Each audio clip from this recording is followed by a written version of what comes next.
Hi,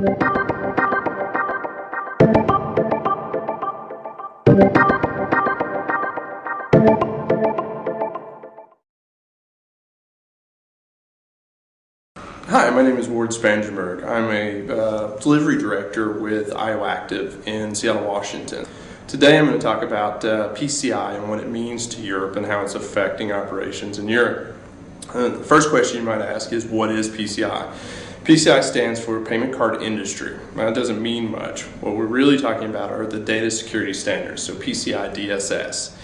Now, what these are 12 standards requirements that are required by companies that process credit cards. Now, we've got three different types of companies that do this. We have level 1, level 2, and level 3 merchants.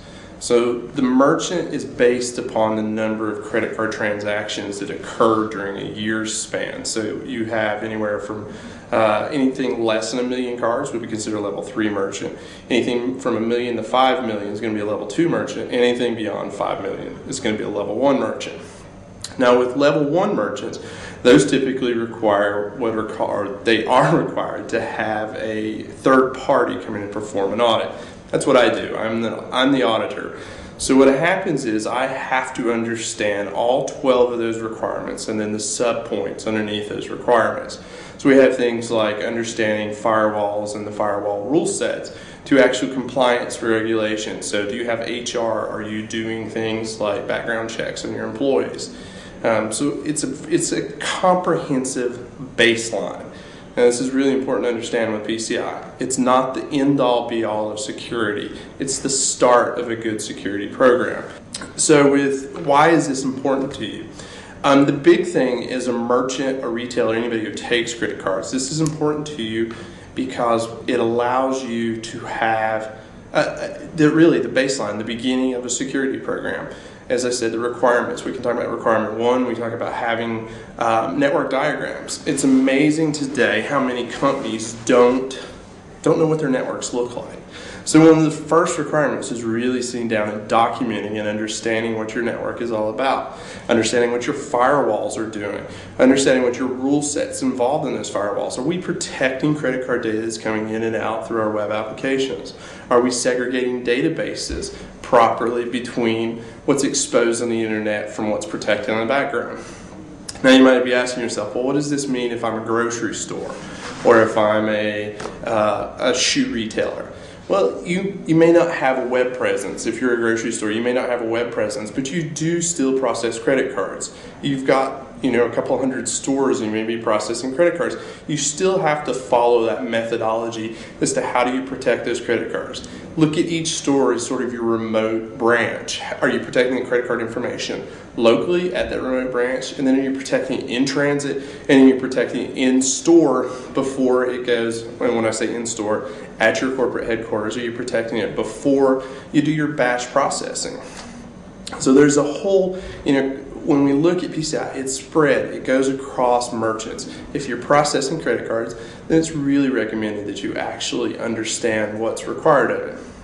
Now you may question, so, okay, I'm interested in PCI. I think I process credit cards. Do I need to go through the PCI certification process? Well, that's a pretty easy one. If you're a level 1 merchant, then you do. You have to contact a third party. And once a year, that third party will send an assessor on site or a group of assessors on site, and they will perform what should be a very exhaustive process. We'll cover that in a second. They should cover this very exhaustive process and ask questions and gather evidence. And at the end of that, they'll write what's called a ROC, or a report on compliance. Report on compliance is then turned into your credit card processor. So your acquiring bank. They're the ones that when credit card's swiped in your store, they're the ones that give you authorization on that credit card, and also then are the ones that move the money into your account after the sale has occurred. Now, if you're level 2, level 3, or below, then you get something kind of fun. It's called the self-assessments questionnaire, or those of us in the industry, again, let's shorten everything. We call it the SAC. Okay, now with the SAC, there's 2 versions of it. So the newest version just came out this year, and it's sort of the 1.1 version of this, the self-assessment questionnaire. Now, because it just came out, companies have the choice of doing compliancy to the 1.0 version or to the 1.1 version? Well, your first question is, what's the difference? The difference is the 1.1 is a lot more comprehensive, and it's a lot more reflective of what a level 1 merchant will go through. So the belief is that as level 2 merchants grow, I mean, the whole idea is to grow our company. As level 2 merchants grow, they're going to become level 1 merchants. So the more comprehensive you are about your security, the easier it will be as your corporation grows to establish yourself as a compliant level 1 merchant. Okay, so let's go back to those level 1 merchants. So a level 1 merchant, once a quarter, they have this auditor come in, and the auditor comes in and he performs, as I said, we hope, a quality, comprehensive assessment of your organization. Okay, what does that mean? Well, again, it's the 12 requirements with the subsets of it. I believe it's 256 requirements total if you meet everything. What should happen is, with an auditor, they should first ask the question, and then once you give them the answer, then they should ask for proof. The process could include sitting down with HR and going through with HR and determining whether the process includes background checks on anyone who has access to credit card data. We can sit down with the encryption experts within your company or your database administrators and review how credit card information is processed, so how it enters into the database, and then how it is dumped into the batch settlement reports that are then transmitted to credit card companies, usually at close of business or midnight, however the business is transacted to occur. So that's the comprehensive approach.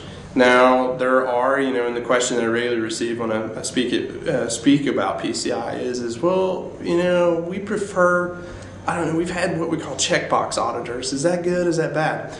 It's all about what risk you're willing and your company's willing to accept, okay? PCI is really, truthfully, a risk mitigation tool. It's not going to be the end-all, be-all to the security for your organization, and it's not it's also not the stopping point either. As you'll see each year, there'll be new standards, there'll be new requirements associated. So by having that growth pattern, we're going to at least encourage a good baseline to work with, but you need to continue to process your security. Now, some interesting things about your ROC. Okay, so you've passed it, everybody's signed off, you're done. What happens? Well, once the ROC has been submitted and the payment acquirer, your merchant bank, has accepted the ROC as you're compliant, and there's some paperwork that's exchanged, and you get a certificate, and you can say I'm PCI compliant. What happens if after that's all gone through, someone gets hacked? Well, the first thing that happens is that you're told by your merchant bank to contact a forensic investigator. And there are a group of certain forensic investigators that are allowed to come in and perform an assessment. And the first thing that they do is they pull that handy-dandy ROC back out, and they start looking at it. And they look to determine whether compensating controls that were accepted were strong enough in terms of if the hack is associated to that. So there's important things to think about. Again, risk mitigation. Are you willing to accept the risk associated with a compensating control? And so those are the things. Again, you start off, you've got a baseline, you get audited to it, and then you work from that. So it's a good place to start. I highly encourage companies that are processing credit cards to try to hold the standards of the PCI DSS 1.1 and hire an external company to come in and help you determine your compliancy level and work with you to achieve those. Eventually, everything will be moving to those levels, and the brick and mortar stores will be required to be just as safe as an online company. Thank you for your time.